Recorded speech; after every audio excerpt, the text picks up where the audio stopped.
фурӯши чиптаҳои ҳавопаймоӣ барои шаҳрвандони Тоҷикистон, ки аз шаҳрҳои Москва ва Санкт-Петербург ба шаҳри Хуҷанд азми сафар доранд, оғоз шудааст.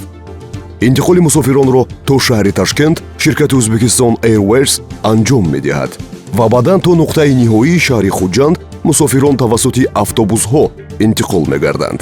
барои гузаштани марзи байни Узбекистону Тоҷикистон кӯмак ва кафолат дода мешавад.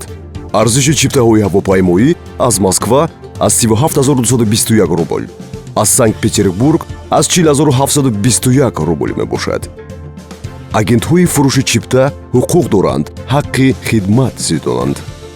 чиптаҳо ба хатсайри Минск Душанбе ҳамчунин дастрас мебошанд. барои гирифтани маълумот дар бораи санаи парвоз ва харидории чиптаҳои ҳавопаймоӣ лутфан бо агентӣ бароятон мувофиқ ба рақамҳои зерин тамос гиред.